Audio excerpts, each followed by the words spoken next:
Hey guys, Tom from Hobbit's Hole Gaming Group here with a May Army update for you. Not much to show you this month because obviously we've only had 1 week off because it's half term, but I have done this finally. I've had it for about 6 months and I made it and left it and left it and left it some more, but now I've had time to do it. And it's been really enjoyable actually. It's been a pleasure to paint this. It's quite simple, but there's lots of stuff you can do on it. So I haven't quite finished yet. I haven't done the cockpit window or the cockpit itself, and just the detail on this thing is really good. So I'm gonna be painting that before I go back to school next week. But let me show you what I've done to the Thunderbolt itself.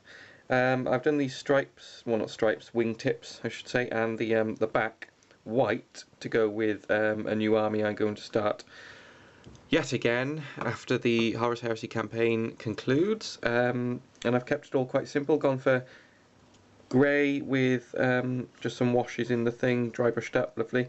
I'm quite proud of these streaks. I don't know if you can see it on the camera, but these streaks here make it look really good, and I've done the same on the other wing, obviously. The same coming from some fuel ports,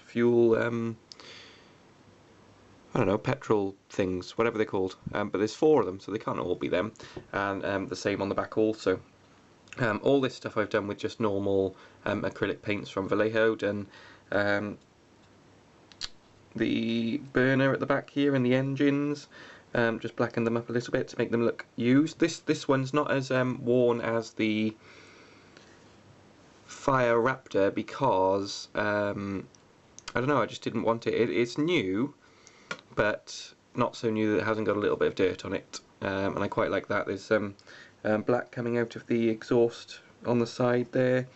I've picked out the details on the engines, the highlights of the rotary propeller things. They're not propeller but the jet engine, to make it look quite nice. Just some basic stuff on the front there, and that's about it for this model. It's really nice. The only problem I've had is, as with all resin aeroplanes, this flying stand here keeps chipping, because when you put it down, that's the bottom.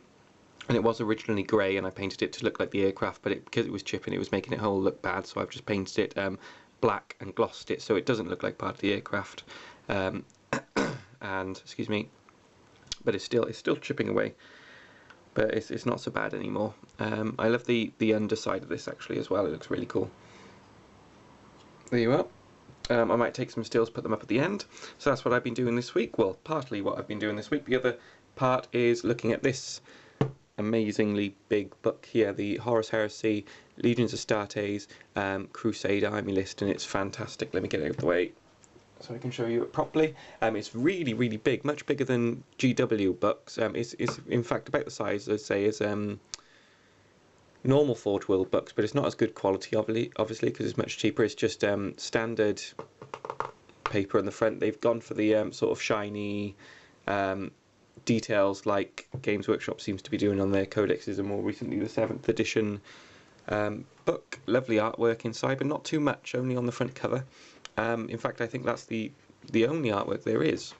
Obviously, Crusade Army List, and then you get into the contents, and it's exactly like a codex for 40k.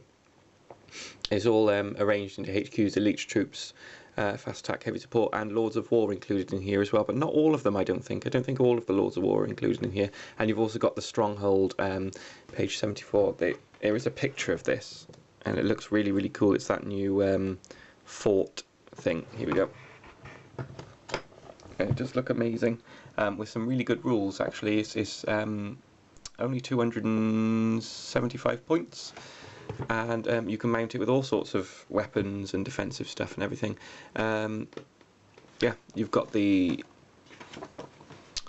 all the normal stuff for the army list in the first book. Istvan 3, what was it called? Betrayal. These things, I'm not sure how relevant these are now with the new 7th edition has come out, but they're still fun to play with. And then you've got the Warlord traits, I believe they're the same, and then you're into the HQs.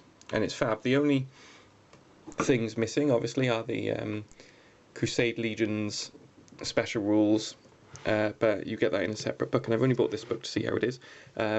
But yeah, it's really, really good, and I am going to get the other one because it's just fab and much easier to cart around than the three big ones as well. It's quite thin and quite nice. Yeah, so that's it, guys. Let me know what you think. Like I say, I'm going to be carrying on with this Thunderbolt here, finishing him off in there, and that's about it. Oh, I'll start on the flying stand also. I've just glued on some little stuff here, just put a big blob of super glue there and dumped a load of bricks on. I can't remember where I got this jersey barricade from, but it's been it came like this, all damaged and things. I will spray this stand black because I don't like the see-throughness of it. It makes it look cheap in my mind. But I'll spray it black and have it nice shiny black. That looks much better. But thanks for watching, guys. Let me know what you think, how you're doing with your things. Please comment, subscribe and share. Thank you.